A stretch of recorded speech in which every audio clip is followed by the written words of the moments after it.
दर्शक बंधु आज हेउची पवित्र चैत्र मासर प्रथम मंगलवार। आपणक सम्मुखरे दुईटी फोटोचित्र तो देखि पारुथिबे। आपण मां को स्मरण करी गोटे फोटो को निश्चय बाछंतु। आपण जे देवी को विश्वास करूछंती से मां तारिणी होंतु किंबा मां मंगला होंतु, तांको गोटे फोटो को स्मरण करी निश्चय बाछि दियंतु एवं देखंतु जे तुमर जो इच्छा अछि ताहा पूर्ण हेउची ना नाही। दर्शक बंधु सकारात्मक विचारधारा चिंता करी गोटे फोटो बाछंतु एवं एही वीडियो रे जहा भी मु कहूची ताहा ध्यानर सहित सुनंतु। जदि एहा पूर्ण न हेला तेबे आपण द्वितीय फोटोटार कथा सबको अवलंबन करि परिबे।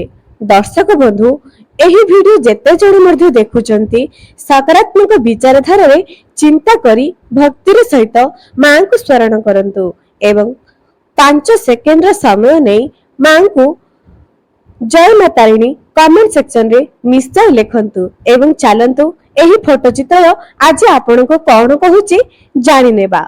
प्रथमे आपण देखि पारुथिबे मां तारिणी। दर्शक बंधु जो माने मां तारिणी को बाचुचंती जदि बहुत दिन आपण कोनसी गोटे इच्छा रे अटकी जाइछंती एवं जते चेष्टा कले मध्य सेही इच्छाटी तुमर पूर्ण हेउ नाही, तेबे किछि समय धैर्य रखंतु, कारण धैर्य रखिबा द्वारा ही सब समस्यार समाधान होई थाए। तेनु आपणकर समस्या मध्य समाधान होई जिवो। किछि दिन अटकी जांतु। बहु दिनरु जदि टंका पैसा धार देइचंती ताहा तो आपण को मां को दयारु निश्चय मिल जिवो। तेनु कमेंट सेक्शन रे जय मातारिणी तो निहाती लिखंतु। दर्शक बंधु आपणकर लाइफ पार्टनर हुअंतु किंबा आपणकर प्रेमी हुअंतु, जदि आपणकठु दूरेई जाइछंती तेबे से आपणको जीवन को निश्चय फेरिबे। जदि कली झगड़ा लागी रहुची तेबे एहार समाधान आपणको निश्चय मिल जिवो। धैर्य रखंतु। दुई जनक भितरु जदि जणे चुप रहि जाए तेबे झगड़ा तो थमी जिवार बहुत आशंका रहिछि। तेनु चुप रहबा ही गोटे भल व्यक्तिर कर्तव्य अटे।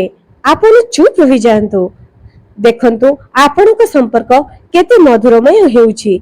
एठी प्रेमी जुगलक पई गोटे कथा कहिबी, जे तुम भाग्य रे नहीं ता पई झुरी होबा किछि आवश्यक नहीं। भगवान तुम पई ता ठारू मध्य गोटे भलो मनुष्यटीए निश्चय रखिथिबे। तेनु करी एते भांगी पड़ंतु नहीं। निज पितामातांकर सर्वश्रेष्ठ संतान हेबा पई चेष्टा करंतु। निज पितामातांकर दुखरे दुखी सुखरे सुखी निश्चय हुअंतु एवं आज ही मां मंगलवारंकर मंगलवार दिनटारे मां को निहाती भल भावरे पूजार्चना करंतु। मां को स्मरण करी प्रत्येक कार्य रे तांकु डाकंतु एवं कार्य आरंभ पूर्व मां को स्मरण करी कार्य करंतु। देखंतु प्रत्येक समस्या किपरि धीरे धीरे थमी जाउची। सब समस्यार समाधान मध्य होई जिवो। दर्शक बंधु जदि चाकरी जनित समस्या हेउ, चाकरी जनित समस्या रे जदि आपण बहुत दिनरु अटकी जाइछंती तेबे आपण तो निहाती एही चाकरी क्षेत्र रे सक्सेस पाइबे एवं जदि व्यवसाय रे कम लाभ हेउची तेबे आपण देखि चाहिकी व्यवसाय रे आगो को जानतो एवं लक्ष्मी गणेशंकर मूर्तिटी आपण को व्यवसाय क्षेत्र रे निश्चय लगांतु। चाकरी जनित समस्या रु उद्धार पाइबा पई महादेवंक मंदिर को जानतु एवं गोटे लोटा जल रे तंबा ढाल रे जल परिपूर्ण करी महादेवंक मंदिर रे विधि पूर्वक प्रत्येक दिन अर्पण करंतु। प्रत्येक दिन जल रे महादेवंकर अभिषेक करंतु। देखंतु महादेव किपरि धीरे धीरे सब समस्यार समाधान कर देउछंती। जे कोनसी समस्या हेउना काहेकि जदि महादेवंक शरण को आपण केही भी जाउछंती तेबे एही कथा तो निश्चय माने नियंतु जे बहुत जल्दी शुभ खबर तुमको मिलिबार अछि। जदि बहुत दिन हेलानी किछि गोटे संसार जल आपण फसी जाइछंती जदि केही तुमको बिना दोषरे गोटे कार्य फसाई देइछंती तेबे आपण बहुत जल्दी सेही झंझटरू निश्चय बाहरी आसीबे एथिरे जमा मध्य संदेह करिवार नाही। तेणु मां स्मरण करी निजर दिनटी को आरंभ करंतु एवं जहाँ भी कार्य करुछंती एवं जहाँ कार्य आगको करिवे निज गुरुजनकर उपदेश तो निहाती नियंतु। गुरुजन को उपदेश नेबा द्वारा कौनसी मध्य समस्या रे आपण पड़ी पारिबे नहीं।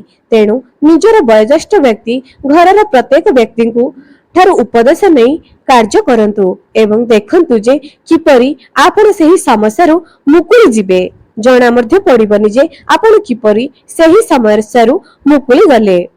जदि धन जनित समस्या रे आपण पड़ी जाइछंती एवं चाहिले मध्य सही धन जनित समस्या रो आपण मुकुली पारु नाहंती तेबे समुद्रबार दिन बेल गछ रो पाखरे घियर दीपरे किछि चीनी हो किंबा टिके महू हो एमिति प्रत्येक सोमवार को सोमवार बेल वृक्ष मूल दीपटी जालंतु एवं लक्ष्मी नारायण को स्मरण करंतु कारण जेतेबेले देवदेव महादेव महालक्ष्मी को बेल वृक्ष हेबा पे आशीर्वाद करथिले सेतेबेले कहिथिले जे प्रत्येक सोमवार दिन संध्या समय रे तुमे बेल वृक्ष रे रही भगवान नारायण को मंत्र को जप करिवो ओम नमो नारायण नमः।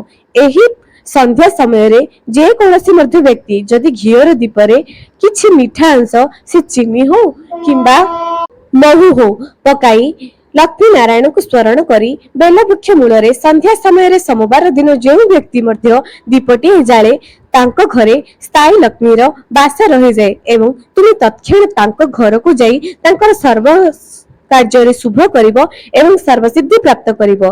तेणु जे कोनसी मध्य व्यक्ति जदि धन जनित समस्या रे पड़ी जाउछंती तेबे प्रत्येक सोमवार दिन एपरि उपाय तो निश्चय करंतु एवं चाकरी जनित समस्या हेउ किंबा रोग जनित समस्या हो शिव मंदिर पादुका को 3 थर आचमन करंतु एवं सही शिव मंदिर पादुका को निज घरर टंका आटाजी हेउ निज पर्स हो एवं मुख्य द्वार हो सबु घर प्रत्येक कबाटर सिंचन करंतु देखंतु तुम घररू किपरि नेगेटिव एनर्जी नकारात्मक शक्ति धीरे धीरे दूर हेबाकु लागुची।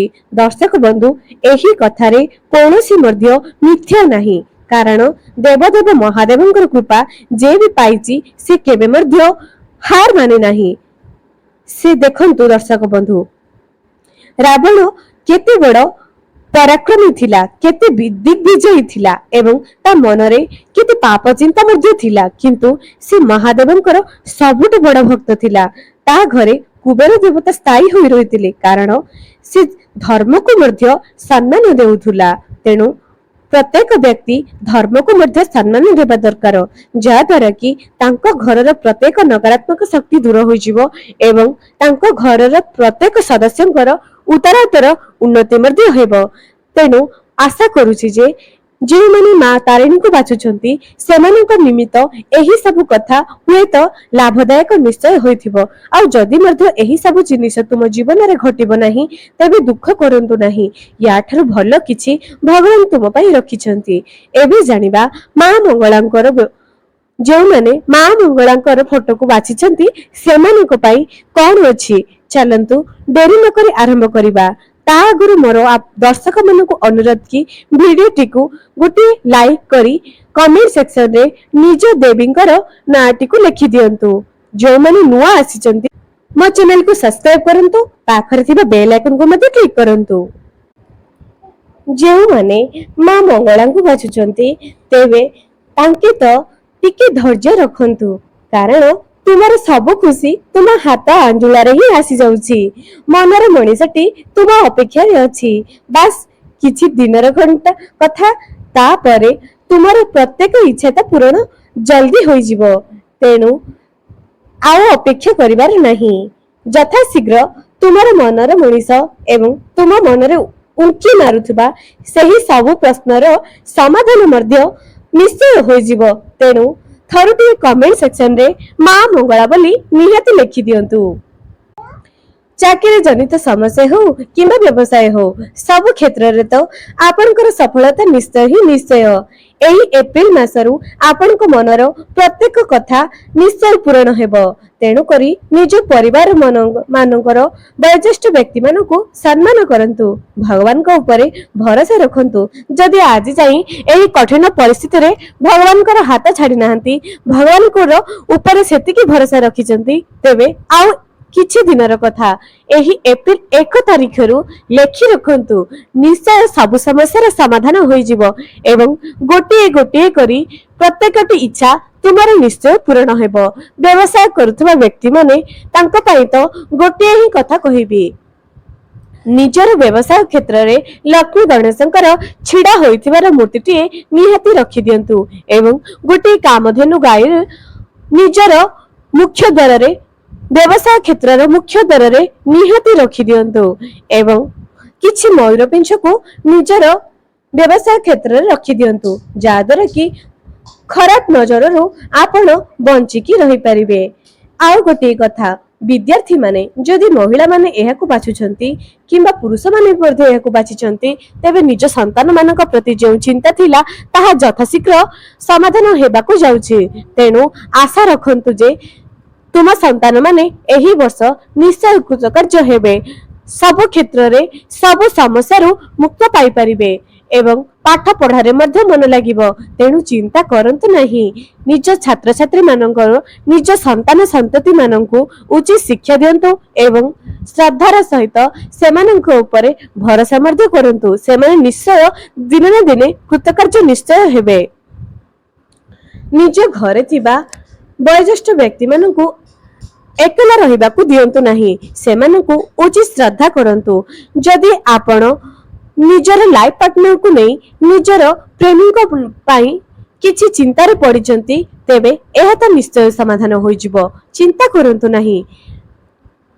ସମ୍ପର୍କ ଉପରବାଲା ହିଁ ଗଢିଥାଏ, ତେବେ ସେ ସବୁ କିଛି ଉପରବାଲାଙ୍କ ହାତରେ ହିଁ ଛାଡି ଦିଅନ୍ତୁ। ଯାହା ହେବାକୁ ଥିବ ଆମେ ମଣିଷଟିଏ ହୋଇ କଣ ଅଟକାଇ ପାରିବା?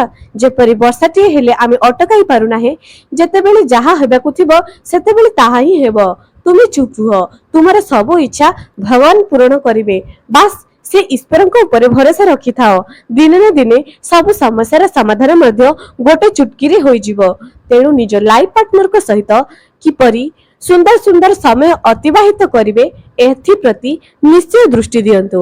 ଯଦି କୌଣସି କାରଣରୁ ଦୁଇ ଜଣଙ୍କ ଭିତରେ କିଛି ଝଗଡା ହୋଇଥିଲା, ତେବେ ଚିନ୍ତା କରନ୍ତୁ ନାହିଁ। ଧୀରେ ଧୀରେ ଏ ସବୁ ଦୁଃଖ, ଏ ସବୁ ଝଗଡା ନିଶ୍ଚୟ ସମାଧାନ ହୋଇଯିବ। ବାସ୍ କିଛି ଦିନର କଥା। ନୂତନ ପୋଷାକ କିଣିବାର ଯୋଗ ମଧ୍ୟ ରହୁଛି ଏବଂ ନିଜ ଘରକୁ ଏମିତି କେହି ଜଣେ ଅତିଥି ଆସିବେ ଯିଏକି ତୁମର ଚିନ୍ତାଧାରାକୁ ବଦଳାଇ ଦେବେ। ତେଣୁକରି ନିଜ ଚିନ୍ତାଧାରାରେ ଯଦି ତୁମେ କଠୋର ହୋଇକି ଅଛ, ଯଦି ଏକନିଷ୍ଠ ଭାବରେ ନିଜ ଚିନ୍ତାଧାରା ନିଜ ଲକ୍ଷ୍ୟ ଉପରେ ରହିଅଛ, କାହାର କଥା ଶୁଣନ୍ତୁ ନାହିଁ, ନିଜ ଲକ୍ଷ୍ୟକୁ ଧ୍ୟାନ ଦିଅନ୍ତୁ। ଭୂମି, ଗାଡି ଏସବୁ ଯଦି କିଣିବାର ସଉକ ଅଛି, ତେବେ ଏହା ତ ନିଶ୍ଚୟ ପୂରଣ ହେବ। ତେଣୁକରି ଯେତିକି ଆୟ କରୁଛନ୍ତି କିଛି ତ ସଞ୍ଚୟ କରି ନିଶ୍ଚୟ ରଖନ୍ତୁ। ଯେତେବେଳେ ଆପଣ କିଛି ନୂଆ ଜିନିଷଟି କିଣିବେ, ତାପରେ ତ ଆପଣଙ୍କ ପାଖରେ ନିହାତି କିଛି ଧନ ରହିବା ନିହାତି ଦରକାର ଅଟେ, ଯାହା ଦ୍ୱାରା କି ଆପଣ କୌଣସି ମଧ୍ୟ ସମସ୍ୟାରେ ପଡିପାରିବେ ନାହିଁ। ତେଣୁ ଅଧିକରୁ ଅଧିକ ସଞ୍ଚୟ କରନ୍ତୁ, ଅଳ୍ପ ବ୍ୟୟ କରନ୍ତୁ, ଯାହା ଦ୍ୱାରା କି ତୁମେ ସବୁ ସମସ୍ୟାରୁ ଧୀରେ ଧୀରେ ମୁକୁଳି ପାରିବେ। ତେଣୁ ଯେଉଁ ମନ ଭିତରେ ସଉକ ସବୁ ରଖିଛନ୍ତି ସେତେବେଳେ ପୂରଣ କରନ୍ତୁ, ଯେତେବେଳେ ତୁମ ପାଖରେ ପ୍ରଚୁରରୁ ପ୍ରଚୁର ଧନ ରହିବ ଏବଂ କିଛି ସଞ୍ଚୟ ମଧ୍ୟ କରନ୍ତୁ, ଯାହାକି ପରବର୍ତ୍ତୀ ସମୟରେ କୌଣସି କଠିନ ପରିସ୍ଥିତିକୁ ସାମ୍ନା କରିବା ପାଇଁ ଦେବ ନାହିଁ। ତୁମର କିଛି ହଠାତ୍ କିନା ଦେହଜନିତ ସମସ୍ୟା ହେଉ, ଶାରୀରିକ କଷ୍ଟ, ଶାରୀରିକ ପୀଡାରେ ପଡିପାରନ୍ତି। ତେଣୁ ଖାଦ୍ୟପେୟକୁ ଧ୍ୟାନ ଦିଅନ୍ତୁ। ଦୈନନ୍ଦିନ ଜୀବନରେ ଏପରି କିଛି ଖାଦ୍ୟପେୟରେ ଏପଟ ସେପଟ କରନ୍ତୁ ନାହିଁ, ଯାହା ଦ୍ୱାରା କି ଶାରୀରିକ କଷ୍ଟ, ଶାରୀରିକ ପୀଡାରେ ପଡିପାରିବେ। ତୁମର ମନରେ ଥିବା ପ୍ରତ୍ୟେକଟି ଇଚ୍ଛା ଭଗବାନ ନିଶ୍ଚୟ ପୂରଣ କରିବେ। ତେଣୁ ନିହାତି ନିଜ ଇଷ୍ଟଙ୍କ ଉପରେ ଭରସା ରଖନ୍ତୁ। ଯେଉଁମାନେ ମା ତାରିଣୀକୁ ବାଛିଥିଲେ ଏବଂ ମା ମଙ୍ଗଳାଙ୍କୁ ବାଛିଥିଲେ, ଯଦି ଏସବୁ ଜିନିଷ ନିଜ ଜୀବନରେ ହେଉନାହିଁ, ଧୈର୍ଯ୍ୟ ରଖନ୍ତୁ। ୟାଠାରୁ ମଧ୍ୟ କିଛି ଭଲ ତୁମ ଜୀବନରେ ନିଶ୍ଚୟ ହେବ। ନିଜ ଭଗବାନଙ୍କ ଉପରେ ଭରସା ରଖନ୍ତୁ ଏବଂ ପ୍ରତ୍ୟେକ ଦିନ ଦେବଦେବ ମହାଦେବଙ୍କର ଶରଣକୁ ଯାଆନ୍ତୁ। ମହାଦେବଙ୍କ ଲିଙ୍ଗରେ ଜଳାଭିଷେକ କରନ୍ତୁ ଏବଂ କିଛି ଚରଣାମୃତ ନିଜେ ଗ୍ରହଣ କରନ୍ତୁ। ନିଜ ଘରେ ସିଞ୍ଚନ କରନ୍ତୁ। ଏହି କାର୍ଯ୍ୟ କରିବା ଦ୍ୱାରା ପ୍ରତ୍ୟେକ ବ୍ୟକ୍ତି କେତେ ଉନ୍ନତି କରେ ତାହା ଆପଣ ସେତେବେଳେ ଜାଣିବେ ଯେତେବେଳେ ଆପଣ ଏହି ସବୁ କାର୍ଯ୍ୟ ନିଜ ଜୀବନରେ କରିବେ।